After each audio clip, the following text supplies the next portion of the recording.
has their Herod thing? If you do, get it out, because this is, if you don't, that's okay. I have to look at it. Okay. Herod the Great is on top. Okay, Herod the Great's on top, and he was the one who killed the baby, innocent, during Jesus' time. And then all the wicked family, the Herods, go down. And the one we're going to talk about today, Herod Agrippa II, is the last Herod. That's it, because he just had fun with his sister Bernice, but he didn't have any kids. So he's the last one, and Herod Agrippa I is the last king of Judea. Because Herod Agrippa II wasn't the king of Judea. In fact, he really didn't have much power. He was underneath Festus, who was the procurator of Judea. And the procurator means he was appointed by Rome and was a Roman in most cases. But look down from Herod Achilles, Herod Agrippa, and Herodias. Herodias is a lovely woman we talked about that did John the Baptist and was married to Herod Agrippa after she dumped the brother Philip. Okay, and then Herod Agrippa the first had Bernice, who we're going to talk about today, who was the oldest daughter, Herod Agrippa II, who became the ruler of the Jews after Herod first, Drusilla, who we're also going to talk about, and for some reason they don't have, there's two more, there's Mariamne, it's Mariamne, who was one of the sisters and a princess of Judea, and then there's Drusus, and I don't know if these, well, Mariamne, or whatever her name is, she didn't die young because and one of the things I read about, she was betrothed by her father to somebody, so she did. But the Drusus guy, who was prince of Judea, may have died young because I didn't see anything else about him anywhere. So, and Drusilla, who married Felix after she had a series of marriages, which we'll go over, had two children. Antonio Cleopatra and Marcus Antonius Agrippa. So, but that's the end, thank goodness, the end of the Herod people. So we're going to talk about Drusilla first because she's the youngest, but she has as bad as she is, she's not nearly as bad as Bernice, and didn't have as great an impact on the Jewish people as Bernice did. And she's the youngest daughter of Agrippa I and Cyprus II of Judea. All right, and Agrippa I is the one who in, is it Acts 24? The one that got eaten by worms. He was in Caesarea, and he was having trouble with some of the areas, and he went to the area, Tyre, where he was having trouble. And they needed food from Herod. So they sucked up to him and said, and he came out and he was arrayed, and one place said silver and one place said gold cloth on his thing, and it just shone in the sun. It was like, and he talked, and they said, oh, this isn't a man, this is a god. And partly because of the stuff he had on. But Herod didn't say, stop, I'm not a god. There's only God is God. And he got eaten by worms. He fell off the throne that he was on, but he didn't die immediately. He got taken back to the palace and died soon thereafter, but apparently it was really, really painful death. And this was when Drusilla was only 6 years old.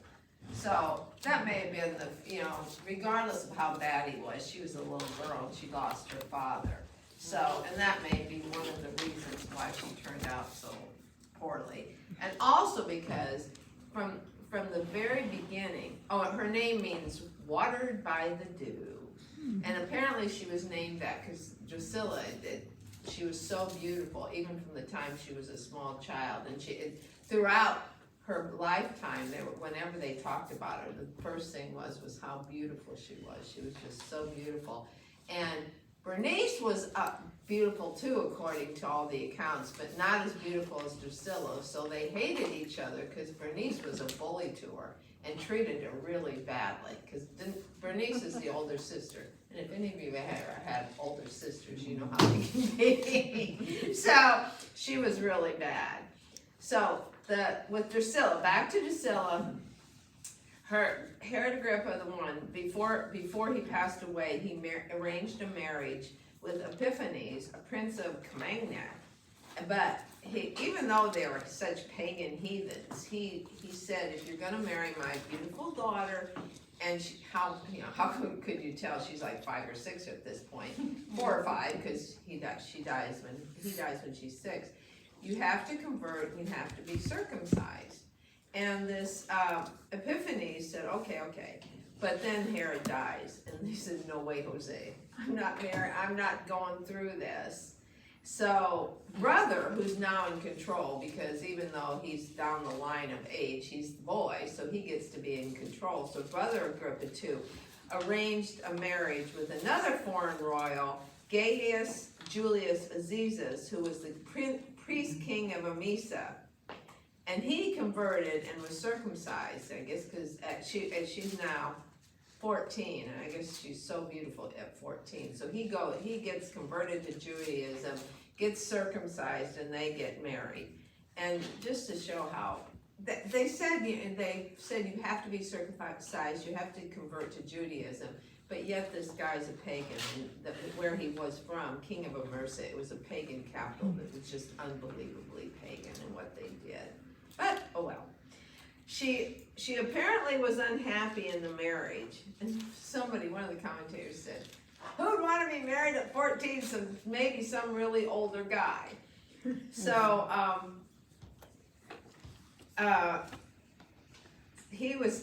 so she's unhappy with her marriage, but I don't think he's way older like when Bernice married her uncle, who was way older, even though she had 2 children by him. Okay, so she's not happy with this Azizus person. And Marcus Antonius Felix, who's the curator of Judea, either comes and sees her because she's now apparently these girls, when they're not happy with the men they're with, they run to their brother's palace.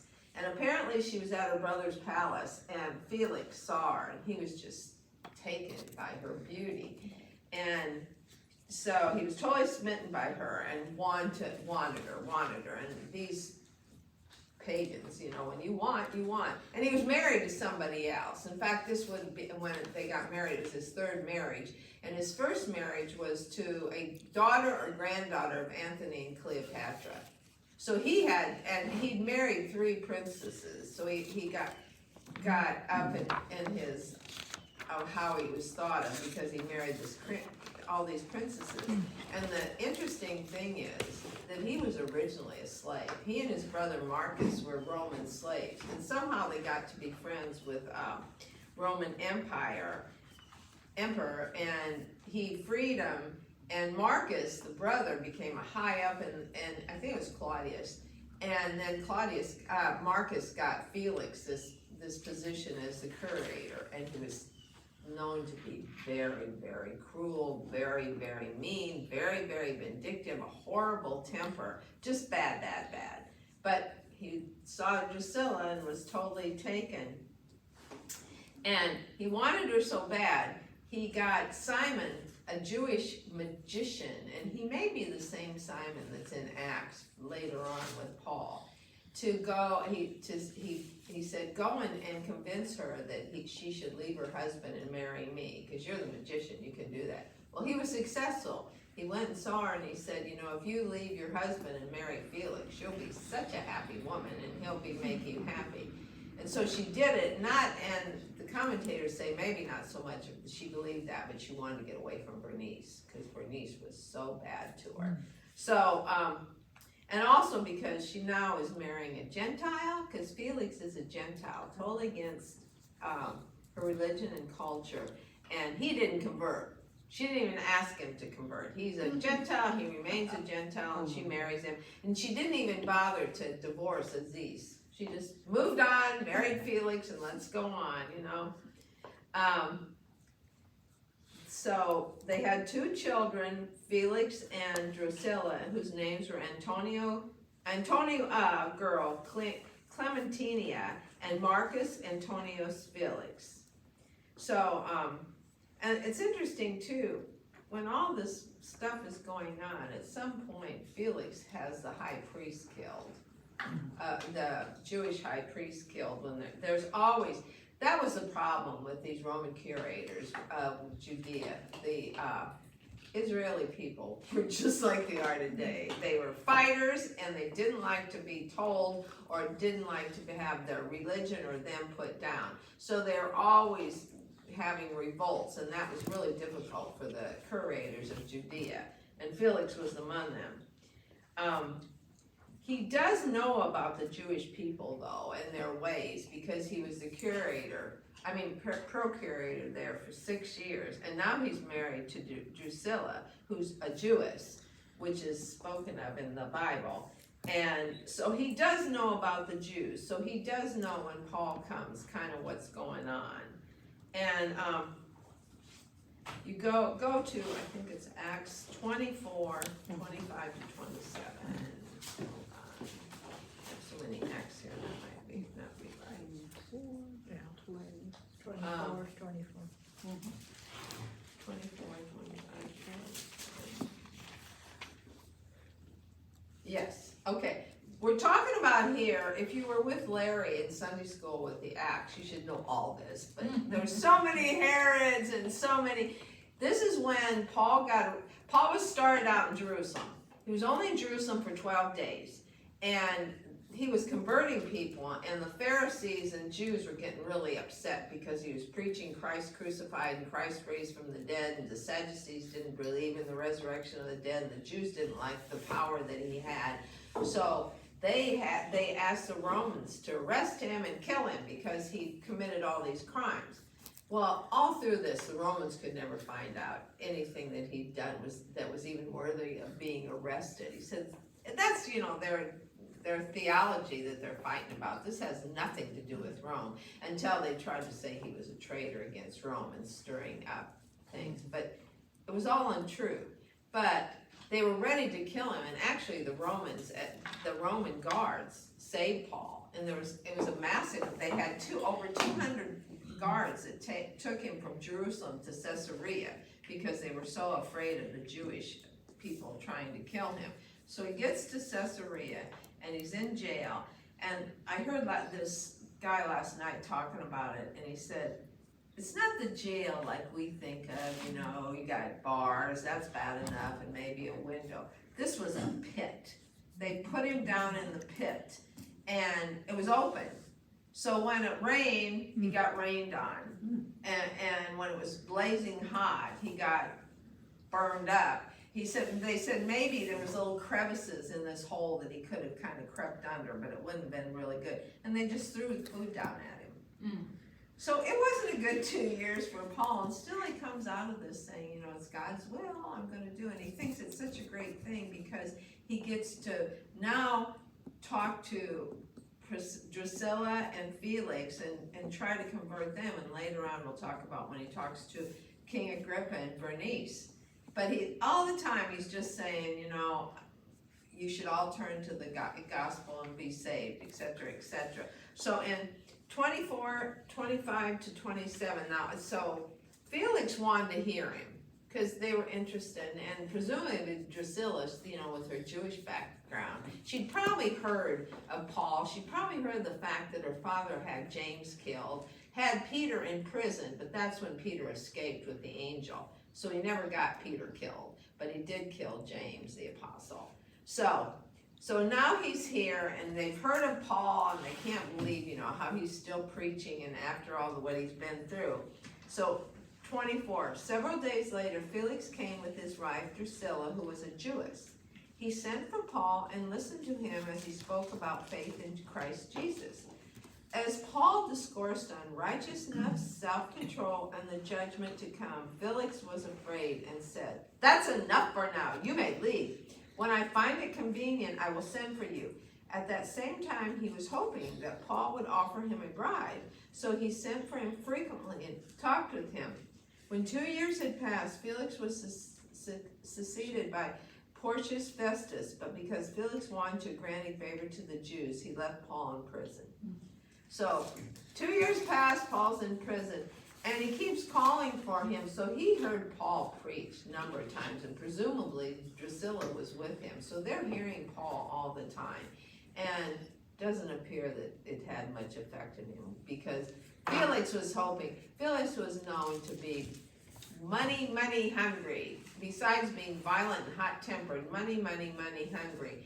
And because he knew that Paul had brought this big contribution from the other churches to the Jerusalem church because they were starving and needed stuff, he thought that Paul had access to a lot of money. So that's why he kept looking for a bribe. Paul didn't have a bribe, and Paul wouldn't have given him a bribe, even if he did. But he kept calling him and listening to him. And then, after 2 years, he was succeeded by Festus. Well, it wasn't just a simple succession. He was having trouble with the Jews all the time, and he violently put them down, and the Jews started complaining to Rome about his ruler and how violent he was with them. So he got recalled. He just didn't leave and say, okay, I'm tired of this, I'm going. He got recalled by Rome. And one of the reasons he left Paul in prison was because he was going to be on trial like Paul was later on in Rome, and the Jews were going to testify against him. And he kept Paul in prison so he wouldn't aggravate him even further. So he went to Rome, and what I read was that it's so corrupt. Somebody knew somebody, and so he never got punished for what he did. He did go on trial, and they did go, testify against him, but he knew somebody, so he never got punished. So, and this is the last we hear of Drusilla. Everything I'm telling you is extra biblical, basically, because there's only 2 or 3 verses that talk about Bernice and Drusilla. But it's Josephus that did most of, there's other historians, Jewish historians in Rome that talk about him, but it's Josephus mostly that talks about him.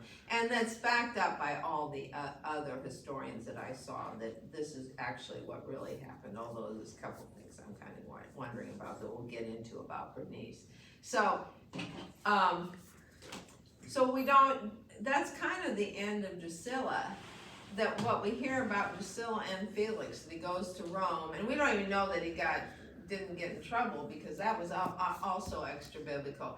But what the Josephus and others say, that after they went to Rome, Drusilla and their kids and Felix, they left Rome and went to Pompeii, because Pompeii was a very wealthy city, and you had to have lots of money to be able to live there. And what the commentators said, it was really, ahead of its time. It had theaters. It had an amphitheater that seated 20,000, and and restaurants and bakeries and stalls where you could shop, and it was just wonderful. And the houses were lovely and had balconies, and there were water fountains and parks and blah, blah, blah. Well, it was right next to the volcano Vesuvius, and they would have the tremors once in a while, but they thought that was just, well,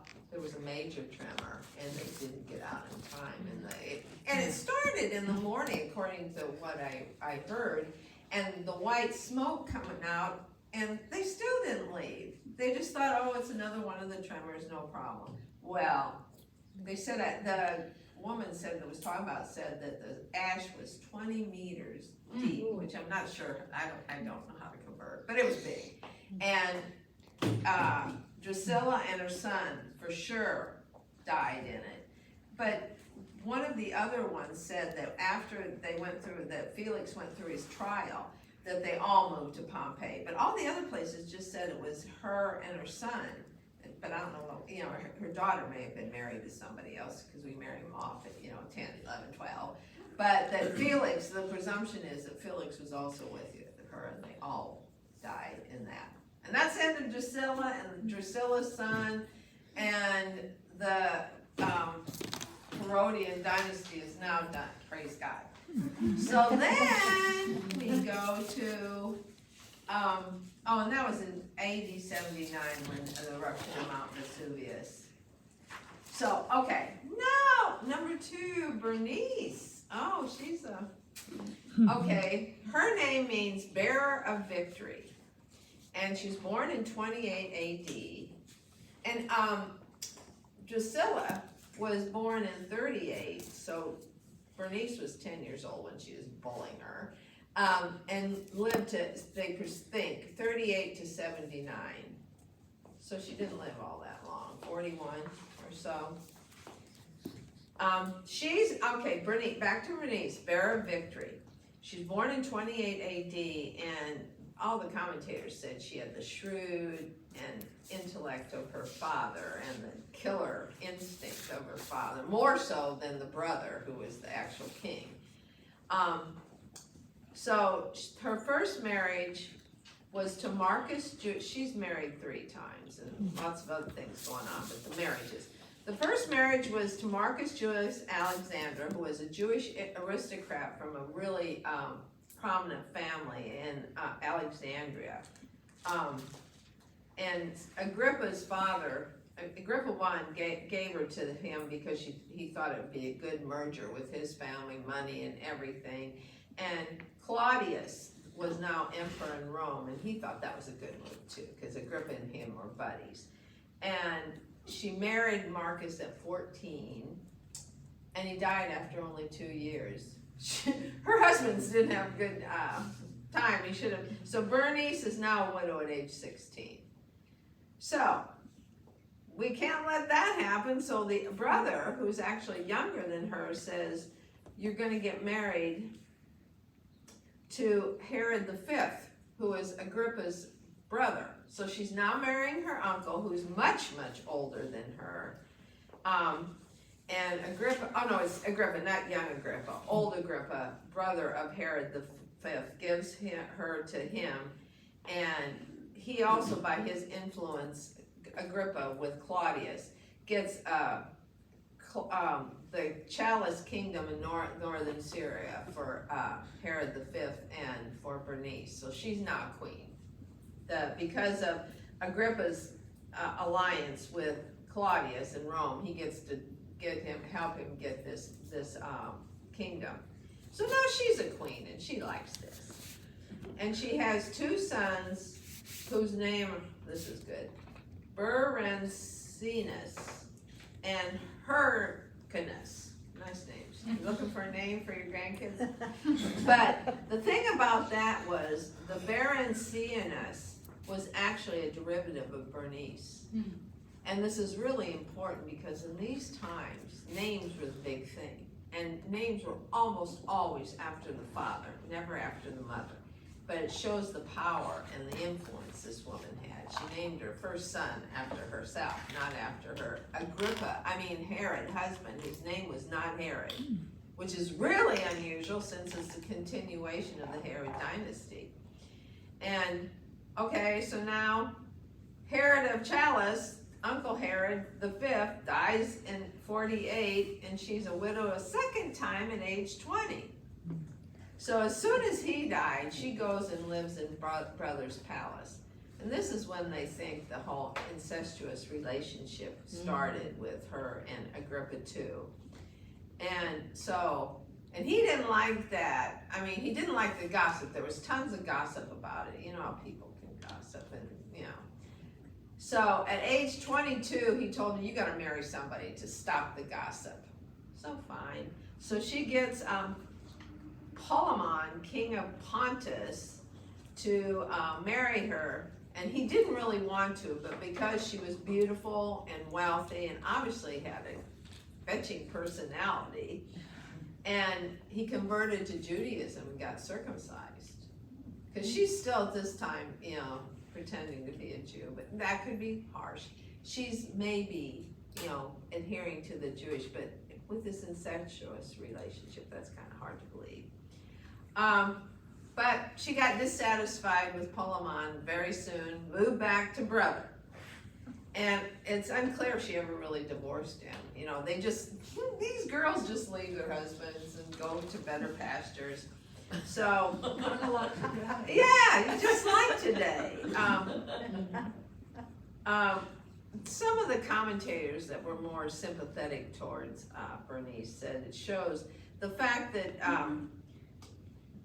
her last marriage may show that she was committed to Judaism, and I find that hard to believe because the incestual, and that she left him so quickly, but that she said, you have to get circumcised and convert. So, and also shows her power and independence, that she just walked away. But so did Drusilla, so kind of a common trait of these girls. And so when she returned to her brother, she went back to being queen of Challis, because he had inherited the kingdom from Herod V when he died as Berenice's husband. He's dead, and so brother Agrippa now gets the kingdom of Challis that Herod V had. So now she's back to being the queen of the same place, and she loves it. And she'd always been, these girls have always been considered Judean princesses, so they always thought they were royal family and kind of above the law and culture and everything else. And at this time too, she went everywhere with her brother. She traveled with him, she co-ruled with him. Some say she was really the ruler and he just kind of listened to it. All right, so now Acts 25. This is the trial before Festus. And Festus, after Felix was thrown out and had to go to Rome to fight, to be in trial against the Jews, Festus was now named the procreator of Judea. And supposedly all the literature says that he was a much better person, that he had sympathy for the Jews and he tried to be fair and to rule by law. And he didn't incite the anger and the rebellion that Felix had done.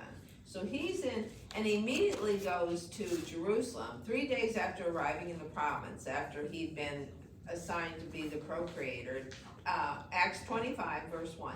3 days after arriving in the province, Festus went up from Caesarea to Jerusalem, where the chief priests and Jewish leaders appeared before him and presented the charges against Paul. They urgently requested Festus, as a favor to them, to have Paul transferred to Jerusalem, for they were preparing to ambush to kill him along the way.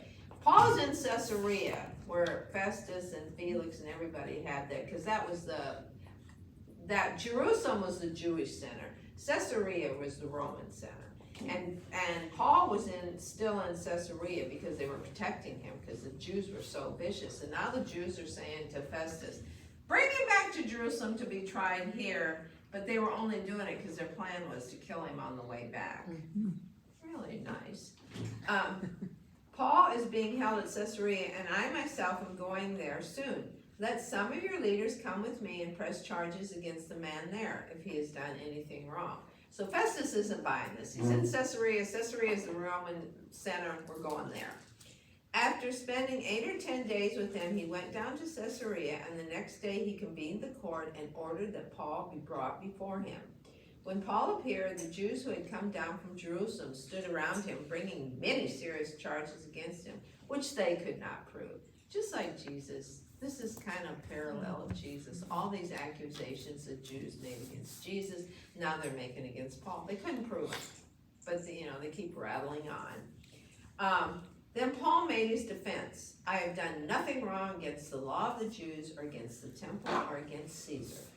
Festus, wishing to do the Jews a favor, said to Paul, are you willing to go up to Jerusalem and stand trial before me on these charges? Paul's no dummy.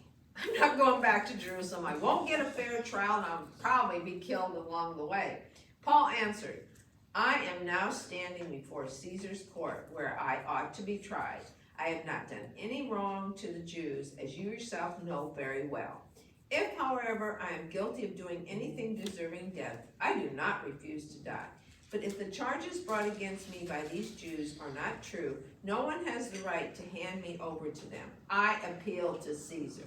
And any Roman citizen had the right to appeal to Caesar. And once they appealed to Caesar, everything else was off. They had to go to Caesar, and that's what Festus says. Festus had confirmed with his council After Festus had confirmed with his council, declared, "You have appealed to Caesar you shall go." So everything really, anything formal here in Caesarea is over. He's appealed to Caesar, he's gone to Caesar. And remember, God told Paul, "You're gonna talk to the higher ups in Rome." And this is how it happened. And Rome paid for his trip. You know, that he now goes to Rome to talk to Nero and all the higher ups in Rome. And that's what God told him he wanted him to do, and that's what he was gonna do. And Paul is just following everything God said. We all should be more like that. Oh, and I also heard the description of Paul. It's not, there's a few description in the Bible, but somebody said he was a short man and kind of hunched over, had a unibrow, was bald, and a big nose. So he wasn't very attractive. Right. But his intellect was just beyond, and we'll get to that in what Festus says. Now, remember, Festus is Gentile Roman. He doesn't, and he's new here at Caesarea in Judea, so he really doesn't have a lot of familiarity with the Jews and the customs and what they do. Agrippa does, Bernice does, Drusilla did, Felix did, because he'd been around them for 6 years. So Festus consults King Agrippa. A few days later, King Agrippa and Bernice, here we go again, brother and sister, arrive at Caesarea to pay their respects to Festus. And that was common when there was a new procurator, the Jewish leader would come and pay their respects. Because Agrippa is over the Jews in Jerusalem and over the temple, and he can get rid of the high priest if he wants. That was kind of where his power lay. But in reality here, Festus is above him. Festus has more power. Since they were spending many days there, Festus discussed Paul's case with the king. He said, "There's a man here whom Felix left as a prisoner. When I went to Jerusalem, the chief priests and elders of the Jews brought charges against him and asked that he be condemned. I told them that it is not the Roman custom to hand over any man before he has faced his accusers and has had an opportunity to defend himself against their charges." Kind of like our legal system is supposed to be today. You can't be found guilty. You're innocent until proven guilty, and you have to see your accusers. Rome had some very advanced rules and laws, some not so, like crucifixion, but like their legal system was quite advanced. And so Festus goes on, "When they came here, the Jewish leaders with me, I did not delay the case, but convened the court the next day and ordered the man to be brought in. When his accusers, the Jews, got up to speak, they did not charge him with any of the crimes I had expected. Instead, they had some points of dispute with him about their own religion and about a dead man named Jesus, who Paul claimed was alive. I was at a loss how to investigate such matters, so I asked if he would be willing to go to Jerusalem and stand trial there on these charges. When Paul made his appeal to be held over for the emperor's decision, I ordered him held until I could send him to Caesar." So he was totally confused because he didn't know Jewish law, and he was looking for some real stuff that Paul had done, and there was nothing. Even with the Jewish, with traitor and stuff, there was nothing. But he didn't know what to do because Paul's now appealed to Caesar. And if you're sending somebody to Caesar, you're supposed to have like an indictment to say, why are you sending him? He has nothing to say. And so he said, I'm going to be looking like a fool sending him there when there's nothing that I can really. And so that's why he's talking to Agrippa and Bernice. Maybe as Jewish people, you can tell me what I need to do here. So then Agrippa said to Festus, I would like to hear this man myself. He said, tomorrow you will hear him. Once more, kind of just curiosity. They're not really interested in Jesus and Paul and stuff. They just, he's been pretty famous and now he's in jail and the Jews are all after him. I want to find out what's going on here. So, Peter before Agrippa. The next day, Agrippa and Bernice came with great pomp and entered the audience room with the high-ranking officers and leading men of the city. Okay, this is Bernice and Agrippa. Everything's a big deal to show. What is that, the air conditioning? Upstairs. to show, you know, in their minds how important and everything they are. So everything, they invite all the major people in the city, and they come, you know, dressed probably like in their gold things, and great pomp, they enter the audience room. After the command of Festus, Paul was brought in. Festus said, King Agrippa and all who are present with us, you see this man. The whole Jewish community has petitioned me about him in Jerusalem and here in Caesarea, shouting that he ought not to live any longer. I found he had done nothing deserving of death. Because he made his appeal to the emperor, I decided to send him to Rome. But I have nothing definite to write to his majesty about him. Therefore, I have brought him before all of you, and especially before you, King Agrippa, so that as a result of this investigation, I may have something to write. For I think it is unreasonable to send a prisoner without specifying the charges against him. So he's saying, I don't want to do this, but Paul said I want to go to Caesar, so he has to go, and I got to get something on this paper to show the emperor. Then Agrippa says to Paul, you have permission to speak for yourself. And this is when Paul goes through this long story of how he was converted at Damascus, on the road to Damascus, and how he was a persecutor of Christians at the beginning, and lots of people were killed and everything. But after Damascus, he turned to God.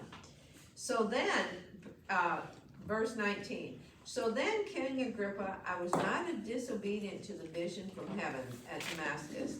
First to those in Damascus, to then in those in Jerusalem, and in all Judea, and to the Gentiles also, I preached that they should repent and turn to God and prove their repentance by their deeds. This is why the Jews seized me in the temple courts and tried to kill me. But I have had God's help to this very day, and so I stand here and testify to small and great alike. I am saying nothing beyond what the prophets and Moses said what would happen, that the Christ would suffer, and as the first to rise from the dead, would proclaim light to his own people and to the Gentiles. At this point, Festus interrupted Paul's defense. He's one of those, oh my gosh, is this guy going to shut up and I haven't a clue what he's talking about. You are out of your mind, Paul, he shouted. Your great learning has driven you insane. So he just thought he was rambling on. He had so much learning from the Torah and everything, and you're just nuts, Paul. And all this time in the jail probably took you over the edge. Paul responds, however, I am not insane, most excellent Festus. Paul replied, what I am saying is true and reasonable. The king is familiar with these things, Agrippa, and I can speak freely to him. I am convinced that none of this has escaped his notice because it was not done in a corner. Agrippa knows what I'm talking about, and he knows it because I didn't just, whisper it to people. I'm telling it to everybody. King Agrippa, do you believe the prophets? I know you do. Then Agrippa said to Paul, do you think, and that was pretty bold to talk to Agrippa like that. Mm-hmm. But Paul's at the point, kill me if you want to, don't if you don't, here to preach or in heaven with the Lord. Then Agrippa said to Paul, do you think that in such a short time you can persuade me to be a Christian? Paul replied, short time or long, I pray God that not only you, but all who are listening to me today may become what I am, except in these chains. I don't care how long it takes or how short it takes. I hope you get converted and be like me, except don't have chains on you. The king rose, and with the governor and Bernice and those sitting with them, they left the room, and while talking with one another, they said, this man is not doing anything that deserves death or imprisonment. So they were impressed by Paul, because they would have, if they hadn't been, they would have been more likely, he's talking disrespectfully, take him and, but no, they know what he's saying is the truth. Agrippa said to Festus, this man could have been set free if he had not appealed to Caesar. Mm-hmm. But he didn't care because he wanted to go to Rome and talk to Nero and the people in Rome. So, and I'm going to die sooner or later, and that's where Nero, he's first in jail in Rome, then Nero sets him free, and he goes around and preaches some more, and then he gets arrested in prison again, and that time he gets beheaded. Because you don't crucify Roman citizens, you behead them. It's a more honorable death, I guess. Oh my gosh. So, right. Quicker.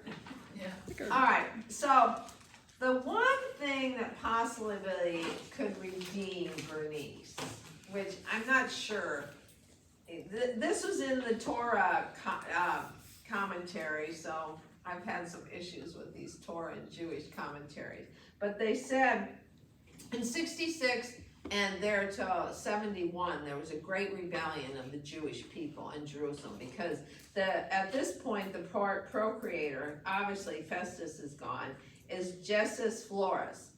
And he was letting the soldiers, for some reason, are now getting very violent against the Jewish people. And he just let it happen. He didn't care because when the soldiers and the Jewish people fought and the Jewish people died, he just went and plundered what the Jewish people owned, so he didn't care. And it was said that during all this going on, more than 1 million Jews got killed. And 100,000 were taken as slaves. So this guy didn't care. He was just at money, money, money. So, and Bernice Bernice and Agrippa have a palace in Jerusalem, and they have a palace in Caesarea, and probably in Challis.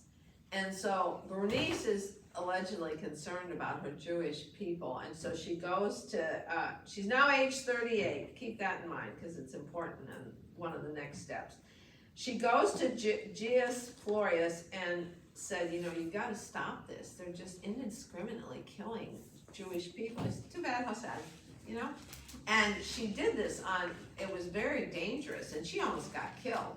She went to his palace, and the Roman soldiers came after her, and she just made it back to her own palace, and then she was protected by her bodyguards and the people of her palace, but it was a close call, and he didn't care. The procreator, I'm getting plenty of money, just kill away and I'm sick of these Jews that are always rebelling and causing me problems in Rome, because Rome is tired of all this rebellion going on that nobody could stop too. Also, the reason Bernice was allegedly in Jerusalem at this time when she went to him, not only to plead for the Jews, she had taken the Nazarite vow, and in Numbers 6:12, you don't have to turn to that, I'll just read it to you. 6:2 rather, I'm sorry. Number 6:2, the Lord says to Moses, speak to the Israelites and say to them, if a man or woman wants to make a special vow, a vow of separation to the Lord as a Nazarite, he must abstain from wine and other fermented drink, and must not drink vinegar made from wine or other fermented drink. He must not drink grape juice or eat grapes or raisins. As long as he is a Nazarite, he must not eat anything that comes from the grapevine, not even the seeds or skins. So this is saying you can be a Nazarite whether you're a man or a woman. You just had to take the vow that you couldn't, you cut your hair and you couldn't eat raisins or anything to do with grapes. And she was in Jerusalem supposedly to discharge this vow to God, and she shaved her head, and supposedly after she shaved her head and everything, she went barefoot to see this Florius guy and showed how humble she was. And she was a queen, and yet she had shorn head and went barefoot. He didn't care. But it supposedly shows how she was really concerned about her people. Well, this kind of changes. So now we have 66 is the beginning of all this. 67, AD 67 is when it really starts up between the Jewish people and the soldiers and the Romans, and there's a real revolt with the Jewish people. And it was the I can't think about the real radical Jewish people. I can't think of it as, you guys know. Anyway, I'll think of it, it'll come to it. But it broke out again, it's called the Great Rebellion, which broke out against Rome in 67 AD. And before that, after her little trip to Jerusalem and everything, and she saw how violent this guy was, Agrippa and her tried to calm down the Jewish people in Jerusalem and there and say, you gotta stop. He's killing them, you gotta stop this rebellion. Well, they just turned against Agrippa and Bernice and burned down their palaces. You know, they saw them as traitors, and so they didn't listen to them and burned down the palaces. And so from that point forward, Bernice and Agrippa didn't support the Jews in the rebellion. They supported Rome. In fact, they gave some of their soldiers, because they had soldiers in Challis, and they gave money and goods and stuff to support the Roman effort, which you know now, that just the Jewish people wanted to kill them because it was such traitors. And Bernice's former brother-in-law, Tiberius Alexander, he was the brother of her first husband, Marcus. He was Jewish too, but he came when he was second command to Roman commander Titus. Everybody was turning on these poor Jews. And some of the commentators said they were actually doing it because they knew they were going to be killed and squashed. And what was the point of fighting a losing battle and killing all these Jews? So, I don't know, but that's, you know, different reasoning behind this stuff. And at this time, she's now, Bernice and Agrippa have now turned with the Romans. And first there's the father, it's like the Susius, is the leader and eventually becomes the ruler of Rome. And he starts crushing the rebellion. Then he sends his son Titus.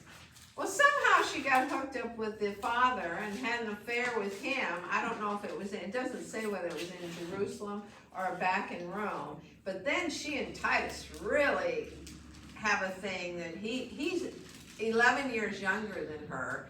And so the commentators said this proves how beautiful she was and how fetching and how charming she was. And because he was really, Vespasian was her father that she had the first affair with. Then Titus is now in Jerusalem, just tearing the city up and killing people and stuff. But in the meantime, he and Bernice are having this hot affair. And he's the one that destroyed the temple and just destroyed Jerusalem. So you can understand why the Jewish people are so hateful towards Agrippa and Bernice, that they went along with this. Although the Tiberius Alexander, her brother-in-law, did try to stop the Roman soldiers from destroying the temple, but he couldn't. They just went through. So in 70 is when Titus just destroyed everything. It was like, you know, it had been bombed. And temple's gone, million people are killed. The place is just destroyed. So she goes back to Rome with Titus and lives like a queen in Rome. She wants to get married, but he won't marry her because the Roman people look upon her as second Cleopatra, and that they don't want any of these foreign people around. And there's a lot of rumblings about, you know, number one, the Roman people, who were such pagans, still thought the fact of this incestuous relationship between Agrippa and her was beyond them, which is amazing. Isn't it easy to see sins in other people that we have ourselves? They just look so much worse than other people. So she's in Rome, living the life of Riley as her as the queen, but the Roman people get he isn't emperor yet. His father's still the emperor. The Roman people get so upset about this that he sends her back to Jerusalem. And probably with the promise, you know, when everything calms down and I'm actually emperor, you know, you can come back. Well, Dad dies, Vespasian dies, and he does become emperor, and he does send for her, and she comes back. Her and Agrippa come back to Rome, but she's only there for a short period of time. I think she thought, well, this is it, I'm going to get married. But there was such an uprising about her even being in Rome that they say he wanted to be a good empire, so he sent her away. And still there was the thought that, you know, he sent her away, when he gets everybody calmed down, we'll call you back, because supposedly they were both really in love. Well, he died 2 years later. He was only emperor for like 2 years.